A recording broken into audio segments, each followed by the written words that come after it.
Welcome to Maths and Science Zone and welcome in physics class of Sachin sir. Please subscribe the channel and like the video. Here you go with the video 3 of Reflection of Light CBSE class 10th physics. अभी तक हम लोगों ने पढ़ लिया है कि plane mirrors क्या होते हैं, लॉज ऑफ रिफ्लेक्शन क्या होते हैं, स्फेरिकल मिरर्स क्या होते हैं। उसके बाद हम लोगों ने कॉन्केव और कॉन्वेक्स दो टाइप के स्फेरिकल मिरर्स भी पढ़े और उसमें हम लोगों ने कॉन्केव और कॉन्वेक्स के 7 पॉइंट्स भी पढ़े, कैसे प्रिंसिपल एक्सिस डिनोट करते हैं, अपर्चर कैसे डिनोट करते हैं, पोल कैसे डिनोट करते हैं, रेडियस ऑफ कर्वेचर कैसे डिनोट करते हैं, प्रिंसिपल फोकस हम लोगों ने विद डायग्राम कॉन्केव मिरर का अलग किया, कॉन्वेक्स मिरर का अलग किया और फोकल लेंथ किससे डिनोट करते हैं, कहाँ रिप्रेजेंट करते हैं, ये सीखा। इसके बाद हम लोगों ने क्लास 2 में सीख लिए थे 4 ईच रे patterns of concave mirrors and convex mirrors. सीखे थे 4 ईच रे पैटर्न्स। अब उन रे पैटर्न्स पे बेस्ड हम लोग image formations by concave mirror करने जा रहे हैं। क्या है टॉपिक आज हम लोगों का? Image formation by concave mirrors. Very very important topic, image formation by concave mirrors. अच्छा, image formation by concave mirror को जानने से पहले हम लोगों को table 10.1 on page 164, table 10.1 on page 64 ये खोल के जरा देख लेना चाहिए। मीनवाइल वीडियो को पॉज करके सब लोग ये टेबल खोल लो।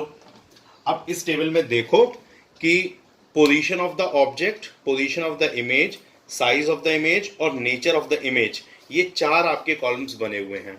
तो सबसे पहले मैं पोजीशन ऑफ द ऑब्जेक्ट से शुरू करता हूं। पहले एट इंफिनिटी रखा गया, ठीक है। और इंफिनिटी रखने का मतलब क्या होता है? Where is infinity? Infinity is the place which is not known to us, जो बहुत दूर है, हमें पता ही नहीं कितनी दूर है, उसे हम इंफिनिटी बोलते हैं, राइट। अगर मैं एक कॉन्केव मिरर बनाता हूं तो यहां पर इंफिनिटी कहां दिखाऊंगा उसको? इंफिनिटी, ये मेरी प्रिंसिपल एक्सिस आई, ये मेरा पोल आया, ये मेरा फोकस आया, ये मेरा सेंटर ऑफ कर्वेचर आया, राइट। अब ये हिस्सा जो है सेंटर ऑफ कर्वेचर के बाद की जितनी भी प्रिंसिपल एक्सिस दिखती है, इसको हम लोग बोलते हैं बियॉन्ड सेंटर ऑफ कर्वेचर। इसको बोलते हैं हम लोग बियॉन्ड सेंटर ऑफ कर्वेचर। अब इससे और अगर दूर आपने कहीं कोई डॉटेड लाइंस दिखाई कहीं से आती हुई, पैरेलल डॉटेड लाइंस, तो इसका मतलब वो इंफिनिटी से आती हैं, किसी वेरी वेरी डिस्टेंट प्लेस से, which is very far from the mirror and its distance is too much that we can not calculate it, we can not measure it, है ना। तो इतनी दूर की डिस्टेंस को हम कहते हैं इंफिनिटी है वो, ठीक है। अब ऐसे में अगर कोई बहुत दूर का ट्री है, वो दिख भी रहा है, तो हम उसको इन्फिनिटी ही मानेंगे, क्योंकि हम बहुत दूर के ट्री को देख तो पा रहे हैं लेकिन उसको मेजर नहीं कर पा रहे कि वो कितनी दूर है, राइट। तो अब इन्फिनिटी यहां पर उन्होंने फर्स्ट वो बताया आपको ऑब्जेक्ट की पोजीशन, और जब इन्फिनिटी पे ऑब्जेक्ट रखा है तो उसकी इमेज बताई फोकस पे। देखो पहला वाला इमेज का पॉइंट आपको फोकस पे दिया हुआ है, क्योंकि इन्फिनिटी से रेज आएंगी वो पैरेलली आएंगी और पैरेलल रेज सारी की सारी फोकस पे कन्वर्ज होती हैं, राइट। तो ये इमेज भी फोकस पे ही बन जाती है। अब जो इमेज है वो रियल है और इन्वर्टेड है। अब जो पॉइंट साइज इमेज है, अब जो चीज पॉइंट है उस पॉइंट का कैसे पता चले कि वो इन्वर्टेड है कि इरेक्ट है? इन्वर्टेड मतलब उल्टी, इरेक्ट मतलब सीधी। तो एक पॉइंट का उल्टा और सीधा तो पता चल नहीं सकता, तो हमें कैसे जान लिया कि ये रियल इमेज जो है वो इन्वर्टेड है? एक्चुअली रियल के साथ इन्वर्टेड होना कॉम्प्लीमेंट्री होता है। रियल जो इमेजेस होंगी वो हमेशा इन्वर्टेड होंगी ही होंगी। अब रियल है ये कैसे जाना? क्योंकि ये रियल रेज से बनी है। जो रेज मिरर से आके टकरा के खुद रिफ्लेक्ट होकर किसी पॉइंट पे जाती है उन्हें रियल रेज बोलते हैं, और रियल रेज से बनने वाली इमेज भी रियल इमेज होती है। With that we were assured to have a real image. अब दूसरी रियल इमेज की पहचान क्या होती है? Real image can be formed on the screen. तो इन्फिनिटी पे रखे ऑब्जेक्ट से जो रेज आ रही थी, अगर आपने फोकस पे स्क्रीन रखी तो स्क्रीन पर आपको एक पॉइंट नजर आएगा, और स्क्रीन पर उस पॉइंट का नजर आना ही इस बात को पुख्ता करता है, श्योर करता है कि जो इमेज बन रही है भले वो पॉइंट के रूप में है लेकिन वो है रियल इमेज, ठीक है। अब इस टेबल में तुम एक चीज और ऑब्जर्व करोगे कि जैसे जैसे ऑब्जेक्ट पास आता जाएगा वैसे वैसे इमेज दूर जाती जाएगी। ऑब्जेक्ट इंफिनिटी पे था, इमेज एफ पे थी। अब ऑब्जेक्ट इंफिनिटी से अगला पड़ाव क्या है उसका? अगला पड़ाव है उसका बियॉन्ड सी, है ना। अब बियॉन्ड सी वाले पड़ाव पे अगर ऑब्जेक्ट आया तो आप देखो बियॉन्ड सी से फोकस से सरक के बिटवीन सी एंड एफ आ गया है। टेबल 10.1 पेज 164 सब लोग मेरे वीडियो के साथ साथ बुक में खोल लो। फिर अगला पड़ाव क्या है? सी पे। सी पे जैसे ही ऑब्जेक्ट आया इमेज भी सी पे आ गई। फिर अगला पड़ाव ऑब्जेक्ट सी और एफ के बीच आया, इमेज बियॉन्ड सी चली गई। अगला पड़ाव एफ पे जैसे ही ऑब्जेक्ट आया, जो इमेज थी वो आपकी इंफिनिटी पे चली गई। और लास्ट पड़ाव जो है ऑब्जेक्ट एफ और पी के बीच में आता है, तो जो इमेज है वो आपकी यहाँ तो इन्फिनिटी तक पहले ही पहुंच चुकी थी जब एफ पे ऑब्जेक्ट था। तो जब एफ और पी के बीच में ऑब्जेक्ट आता है तो image behind the mirror virtual रूप ले लेती है, वर्चुअल एंड इरेक्ट इमेज बन जाती है। ठीक है, चलो rest we will discuss in video 2। Video 2 students, ये मैंने एक टेबल 10.1 को एक ऐसी जनरल फिगर के रूप में कन्वर्ट किया। ये मेरा एक कॉन्केव मिरर है, इमेजिन करो, और इस कॉन्केव मिरर में जहाँ ये 1 मेरा ऑब्जेक्ट रखा हुआ है इन्फिनिटी पे, तो मेरी देखो ये 1 डैश इमेज बन रही है एफ पर, एफ के नीचे। ठीक है, फिर मेरा 2 पे ऑब्जेक्ट बियॉन्ड सी आया, सी के बाद पे, तो मेरी 2 डैश जो इमेज है वो बिटवीन सी एंड एफ आ गई। इमेज में ही मेरा दिख रहा है रियल है, इन्वर्टेड है, इन्वर्टेड है तो रियल है, रियल है तो इन्वर्टेड है, और छोटी है ऑब्जेक्ट के साइज के कंपैरिजन में। अब 3 पे मेरा ऑब्जेक्ट भी सी पे है और इमेज भी सी पे और सेम साइज की है। 4 पे जो मेरे राउंडेड है नंबर्स वो मेरे ऑब्जेक्ट्स हैं, और जो डैश करके लगे हैं वो मेरे इमेजेस हैं। 4 पे मेरा ऑब्जेक्ट सी एंड एफ के बीच में है, और मेरी इमेज जो 4 डैश आ रही है वो देखो आप बियॉन्ड सी जा रही है, और ऑब्जेक्ट से इमेज का साइज अच्छा खासा बड़ा दिख रहा है। 4 डैश बियॉन्ड सी चली गई। जैसे जैसे ऑब्जेक्ट पास आ रहा है वैसे वैसे इमेज दूर जा रही है। पड़ाव याद रखने, इन्फिनिटी एक पड़ाव है, बियॉन्ड सी एक पड़ाव है, तीसरा पड़ाव सी है, चौथा पड़ाव बिटवीन सी एंड एफ है, पांचवा एट एफ है, छठवां एफ और पी के बीच में है। यही 6 आपको डेस्टिनेशंस यानी पड़ाव याद रखने हैं। अब 5th वाला जहां एफ पे मेरा ऑब्जेक्ट रखा हुआ है तो मेरी इमेज खूब एनलार्ज 5 डैश इन्फिनिटी पे ही जाके बन रही है। जब 6 पे मेरा एफ और पी के बीच में ऑब्जेक्ट रखा है तो जो मेरी इमेज है वो देखो डॉटेड लाइन से दिख रही है, वर्चुअल एंड इरेक्ट है और एनलार्ज्ड है। तो इस एक डायग्राम में हमारे इमेज के साइजेस, रियल वर्चुअल होना, सब कुछ इस एक डायग्राम में दिख रहा है। This diagram is nothing just table 10.1 का एक रिप्रेजेंटेशन है। This is representation of table 10.1। अब हम लोगों का जो कॉन्केव के रे डायग्राम्स हैं उसको पढ़ रहे हैं। तो पहला कॉन्केव का रे डायग्राम वही है, ये मैंने इन्फिनिटी पे ऑब्जेक्ट रखा, थोड़ा ओवर साइज्ड ऑब्जेक्ट ले लिया। डॉटेड लाइन दिखाना जरूरी है क्योंकि इन्फिनिटी से आ रही है, वी डोंट नो कहाँ से, पैरेलल ही रिप्रेजेंट होती हैं। तो ये पैरेलल रेज आई, ये कॉन्केव मिरर से स्ट्राइक करने के बाद फोकस पे कन्वर्ज हो गई। ठीक है, फोकस पे कन्वर्ज हो गई, ये मेरा फोकस है, तो ये फोकस पे कन्वर्ज हुई, तो फोकस पे ही आपका ऑब्जेक्ट इन्फिनिटी था, इमेज एट एफ बन गई, पॉइंट साइज है, रियल एंड इन्वर्टेड इमेज है।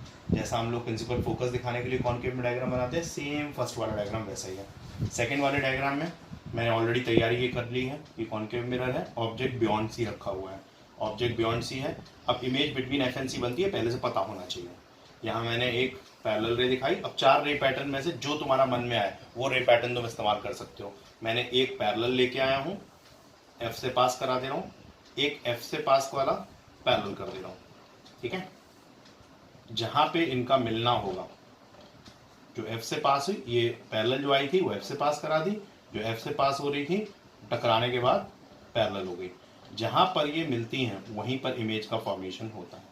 तो ए डैश बी डैश, यहाँ पे हमारी इमेज इतना सफिशिएंट साइज की है कि उसको नाम ए डैश बी डैश दिया जा सकता है, ऑब्जेक्ट को ए बी नाम दिया जा सकता है। तो मेरी A dash B dash automatically C and F के बीच में आ गई, image between C and F. और ऑब्जेक्ट डिमिनिश्ड है, image smaller than object, object के साइज से छोटी है, डिमिनिश्ड है। वो कितनी डिमिनिश्ड होगी वो ऑब्जेक्ट की पोजीशन इमेज पर डिपेंड करता है, आगे हम लोग सीखेंगे कितनी डिमिनिश्ड है। बट ये चीज श्योर है कि सी और एफ के बीच में लाई करनी है और डिमिनिश्ड है। एक बात और याद रख सकते हो, ये सी से ऑब्जेक्ट जितना ज्यादा दूर होगा इमेज उतनी एफ की तरफ बनेगी, जितना सी के पास आएगा ऑब्जेक्ट उतनी इमेज भी सी के पास जाएगी, क्योंकि अगले केस में ऑब्जेक्ट और इमेज दोनों को सी पर आना है।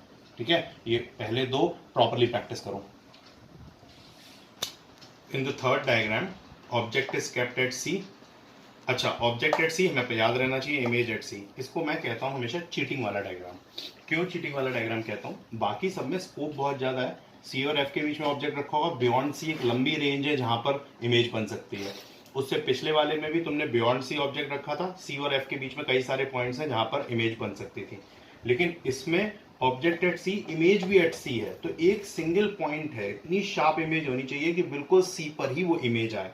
तो हम लोग क्या करते हैं, पहले से इस इमेज को बना के रख लेते हैं, पहले से इस इमेज को सेम साइज का अपना स्केल के हिसाब से बना के रख लिया, ताकि हम अपनी इंटरसेक्शन ऑफ रेज को बिल्कुल परफेक्टली ओके इस पे दिखा दें, साइज भी एकदम परफेक्ट दिखा लें और एक उसी पॉइंट पर इमेज दिखा लें। तो अब कोई भी 2 रे पैटर्न्स फॉलो करने, वही वाले पिछले वाले 2 फॉलो करने जा रहा हूं मैं। पैरेलल वाले को फोकस से पास करा दिया, फोकस वाले को पैरेलल करा दिया। ठीक है, अगर थोड़ा इधर उधर हुआ तो मैंने पॉइंट थोड़ा बड़ा कर दिया। ये पैरेलल वाली फोकस से पास हो गई, फोकस वाली पैरेलल हो गई। जो फोकस से पास होती है पैरेलल होती है, रे पैटर्न सीखा था ना, बस दो बना दिए, ये मेरा ए डैश बी डैश इमेज हो गई और ये मेरा ए बी ऑब्जेक्ट रखा हुआ था। तो object at C, image at C, real inverted है, size of image is equal to object, H I equals to H O. अच्छा एच आई एच ओ कैसे लिखा जाता है, एच उस पर छोटा सा सबस्क्रिप्ट में आई बना दिया, H O. H I show करता है हाइट ऑफ द इमेज को, एच ओ शो करता है हाइट ऑफ द ऑब्जेक्ट को, यानी कि साइज ऑफ द इमेज और साइज ऑफ द ऑब्जेक्ट को। तो यहाँ H I equals to H O है, दोनों बराबर होते हैं, size of image is equal to object. अब हमारा इसके बाद वाला फोर्थ केस क्या होता है, जब सी और एफ के बीच में ऑब्जेक्ट रखा जाता है। तो सी और एफ के बीच में जब ऑब्जेक्ट रखा जाता है तो उस केस में आपके जो इमेज बनती है वो बियॉन्ड सी बनती है। यहाँ डायग्राम मैंने फॉलो किया, एक पैरेलल लेके गया, एफ से पास करा दी, सेम वही पैटर्न फॉलो कर रहा हूँ, एक एफ से लेके गया, पैरेलल करा देता हूँ। मेरा डायग्राम है, तो ऑब्जेक्ट थोड़ा टेढ़ा था, ओके। तो एफ से लेके गया, पैरेलल करा दिया, ये मेरा जो सी है इससे थोड़ा सा पार लग गया, A dash B dash, beyond C बन गया ए बी, थोड़ा क्लोज कॉल हो गई, सी के बिल्कुल बाजू में आ गया, कोई बात नहीं, बट कहलाएगा बियॉन्ड सी, सी को पार कर गया है ना। और वैसे भी मेरे ये एफ और जो सी है वो बिल्कुल एक्यूरेटली नहीं लिए, तुम लोग कॉम्पस से लोगे, स्केल से लोगे, एक्यूरेट लोगे, will get the accurate image. Parallel रे एफ से पास कराना, एफ वाली जो एफ से पास कराई है उसको पैरेलल कर देना, ठीक है। In that case you will get the object size bit larger than the image size bit larger than the object size. तो H I is greater than H O, यानी इमेज का जो साइज है वो ऑब्जेक्ट के size से बड़ा है। इमेज बियॉन्ड सी है, रियल एंड इन्वर्टेड है, object between C and F रखा था और इमेज बियॉन्ड सी बनी थी। चलो with the fourth I am ending with the video 2, fifth और सिक्स्थ वीडियो 3 में बताता हूँ। Video 3 of class 3, last video. अब इसमें मैंने फिफ्थ वाला केस लिया, जब मेरा ऑब्जेक्ट एफ पे रखा हुआ है, इमेज इन्फिनिटी पे बननी है, रियल इन्वर्टेड बननी है और हाईली एनलार्ज्ड इमेज बननी है। अब की बार मैं एफ से संबंधित कुछ नहीं ले सकता क्योंकि एफ पे ऑब्जेक्ट रखा है, ना मैं पैरेलल वाली एफ से पास कराऊंगा, ना एफ वाली, ऑब्वियसली एफ वाली तो पास होकर पैरेलल होनी ही नहीं है। तो इस बार मैं अदर दो रे पैटर्न्स यूज करूंगा जो अपने बचे हुए हैं। तो एक में मैं पोल पे रे गिराऊंगा और पोल से आई इक्वल्स टू आर बनाते हुए ये मेरा चला गया, याद है ना, जिसमें principal axis act as a normal, I equals to R बनाती हुई आपकी रे चली जाती थी। दूसरा जो चौथा अपनों का लास्ट बचा वो कौन सा था, सी वाला, जो रे सी से निकलती है वो आपकी टकराकर सेम पाथ से वापस आती है। The ray which passes from the C strike to the mirror and come back to the same path, ये सेम पाथ पे इसकी वापसी हो गई। अब ये आपको पैरेलल दिख रही हैं, अब ये पैरेलल कहाँ जाके मिलेंगी नहीं पता, इसको बिल्कुल पैरेलल नहीं दिखाना है, बिल्कुल हल्का सा ट्विल दिखाना है जो टीचर उस पेज पे ना मिला पाए बस। तो यहाँ पर एट इन्फिनिटी बस लिख दिया जाता है, इमेज एट इन्फिनिटी। तो जो इमेज एट इन्फिनिटी बनेगी वो हाईली एनलार्ज बनेगी, फॉर ग्रांटेड है, इसमें आपको इमेज नहीं बनानी है, बस पैरेलल बना के छोड़ देना है, जहाँ इनका इंटरसेक्शन होगा वो रे होगी, मतलब वहाँ पर इमेज बन जाएगी। और सोचो प्रिंसिपल एक्सेस से कितनी दूर जाके होगी तो उतनी लंबा इमेज बन जाएगा। तो इसीलिए हम लोग बोलते हैं highly enlarge image in the case and the object is kept at focus, तो image is formed at infinity. ये हम लोग का फिफ्थ केस हो गया, ठीक है। ये जो यहाँ पर एफ और पी के बीच में आपने ऑब्जेक्ट रखा, object between F and P कहलाएगा। Image behind the mirror, virtual and erect है, पहला और इकलौता केस है वर्चुअल एंड इरेक्ट का। कॉन्केव मिरर में सिर्फ इसी केस में वर्चुअल एंड इरेक्ट इमेज बनती है और ऑलवेज एनलार्ज्ड होती है। वर्चुअल एंड इरेक्ट इमेज एक प्लेन मिरर में बनती है और प्लेन मिरर की virtual and erect image same size होती है, चाहे इक्वल्स टू एच होता है। लेकिन virtual and erect image of concave mirror which is formed in the last case, this is enlarged image. तो अब यहाँ पे तुम क्या रे पैटर्न दिखाओगे, एक रे पैटर्न तुम सी वाला दिखा दो, एक सी वाला रे पैटर्न दिखा दो जिसमें सी से सेम पाथ में टकरा के वापस हो रही है, ठीक है। एक तुम पी वाला दिखा दो, तो तुम देखो ये रेज जो है वो डाइवर्ज हो जा रही है। अब ये डाइवर्ज होकर इधर मिलने का कोई स्कोप नहीं है, तो इन्हें फिर बिहाइंड द मिरर मिलाया जाता है। बिहाइंड द मिरर जहाँ ये मिल जाती हैं, प्रिंसिपल एक्सेस को भी वर्चुअली एक्सटेंड कर दिया, ए डैश बी डैश, ये बिहाइंड द मिरर आपकी एनलार्ज इमेज के रूप में मिल गई। तो ये एनलार्ज इमेज है और बिहाइंड द मिरर इसका फॉर्मेशन हो रहा है। अच्छा ये देखो मैंने गलती करी, मैंने डार्क लाइन से दिखा दी, it has to be shown with the dotted lines, dotted line से शो करनी है, क्यों, क्योंकि ये वर्चुअल इमेज है। तो virtual image to be shown with the dotted lines. ये डॉटेड लाइन से ध्यान रखना, डॉटेड लाइन से A' B' ये हमारी इमेज बन गई 6 केस की, one of the most important case, क्योंकि हमारी डे टू डे लाइफ में सबसे ज़्यादा इसी का इस्तेमाल होता है कॉन्केव मिरर्स के केस में। जब डेंटिस्ट हम लोगों को दांत दिखाता है और लार्ज फॉर्म में दांत दिखाता है कि टूथ डिके हो गया है, देखो इस डिके को दिखा रहा है, तो ये last case of the concave mirror का ही इस्तेमाल करता है। और जब हम लोगों को सैलून वगैरह में अगर ब्लैक हेड्स नोज़ के ऊपर दिखाने होते हैं, तो उन ब्लैक हेड्स को दिखाने के लिए डार्क सर्कल्स अंडर आई दिखाने होते हैं, तो कॉन्केव मिरर का ही सैलून पार्लर्स वाले इस्तेमाल करते हैं, क्योंकि कॉन्केव मिरर में ही वर्चुअल इरेक्ट और एनलार्ज्ड इमेज देखने को मिलती है, तो आपको जूम्ड फॉर्म में अपना चेहरा दिखाई देता है। तो इसलिए इसका सबसे ज़्यादा डे टू डे लाइफ में यूज़ होता है, one of the most important रे डायग्राम। अब HI, HO, VU इन चारों सिंबल्स का मीनिंग समझ लो। HI HO तो मैंने अभी बता ही दिया था, हाइट ऑफ इमेज या साइज ऑफ इमेज को बोलते हैं। HO हाइट ऑफ ऑब्जेक्ट या साइज ऑफ ऑब्जेक्ट को बोलते हैं। V distance of image from pole of mirror, pole से इमेज की दूरी क्या है। जैसे तुमने इमेज बनाई थी C पर, ठीक है, ऑब्जेक्ट भी C पे रखा था, तो उसके में U और V बराबर हो गए। U distance of object from pole of mirror और V distance of image from pole of mirror है। जैसे तुमने बियॉन्ड C ऑब्जेक्ट रखा और उसमें इमेज बनती है बियॉन्ड C वाले में बिटवीन C एंड F, है ना, तो उस केस में U ज़्यादा बड़ा होगा एज कंपेयर टू V। मतलब सिंपली है क्या, V एक एब्रीविएशन है distance of image from pole, pole से कितनी दूरी पे इमेज बनी है उसका मेजरमेंट कर लो तो वो V की वैल्यू है, और U की वैल्यू है distance of object from pole of mirror. ये चार एब्रीविएशन अच्छे से दिमाग में सेट करो। अच्छा, लास्ट टॉपिक है इस वीडियो का, uses of concave mirror, in fact इस क्लास का। तो मैंने जनरली 4 या 3 यूजेस पूछे जाते हैं, मैंने एक 4 पॉइंट्स बनाए हैं, लेकिन कई सारे यूजेस बीच बीच में मिक्स कर दिए हैं। Use as shaving mirrors, hotels वगैरह में ज़्यादातर रखा हुआ होता है गोल सा शेविंग मिरर, उसमें अगर चेहरा देखो तो बहुत एनलार्ज सा नजर आता है, वो शेविंग मिरर कॉन्केव मिरर ही होता है। Use by dentist to show tooth decay, dentist अंदर से टूथ डिके को एनलार्ज फॉर्म में दिखाने के लिए करते हैं। सैलून पार्लर में मैंने जैसे बताया, ब्लैक हेड्स दिखाने को, डार्क सर्कल्स अंडर आई दिखाने के लिए, इन सब में इस्तेमाल किया जाता है। सोलर फर्नेसेस में जो बड़े बड़े सोलर वाटर हीटर्स होते हैं, सोलर फर्नेसेस होते हैं, उनमें क्योंकि कॉन्केव मिरर कैसा है नेचर में, कन्वर्जिंग मिरर ना, तो कन्वर्जिंग मिरर होने के कारण सारी की सारी सूर्य की रोशनी, सारी की सारी सन रेस उनको एक पॉइंट पे कन्वर्ज कर सकता है, तो काफ़ी सारा वाटर हीट कर देता है in a small span of time. Box type जो सोलर कुकर्स होते हैं, जिनमें सोलर कुकर्स में बहुत ज़्यादा हाई टेम्परेचर्स चाहिए होते हैं, सोलर कॉन्सेंट्रेटर्स भी बोलते हैं, मतलब इनमें भी इसकी जो कन्वर्जिंग प्रॉपर्टी है उसी के कारण इसका इस्तेमाल किया जाता है, so that we can have large temperatures being created या high temperatures being created in a small span of time. Use in torches, search lights and headlights. Headlights और टॉर्चेस वगैरह में देखा होगा ऐसा माउथ सा बना होता है जिसके आगे ऐसे बल्ब लगा हुआ होता है, तो इस तरह का कॉन्केव सरफेस होता है। उस कॉन्केव सरफेस को बनाने का पर्पस क्या है, ताकि वो स्ट्रॉन्ग पैरेलल बीम मिले। देखा हो पुलिस वाले की टॉर्च होती है, कितनी दूर तक वो पैरेलल बीम जा रही होती है, वो इसीलिए क्योंकि उसका सरफेस इस तरह का कॉन्केव सरफेस होता है। तो जितनी भी टॉर्चेस हैं, सर्च लाइट्स हैं, हेडलाइट्स ऑफ व्हीकल्स हैं, उन सब में कॉन्केव मिरर का सरफेस बनाया जाता है, ताकि पैरेलल बीम बहुत दूर तक हमें भेज सकें उस रूट को, ठीक है। तो here I and with my class 3 in video 3।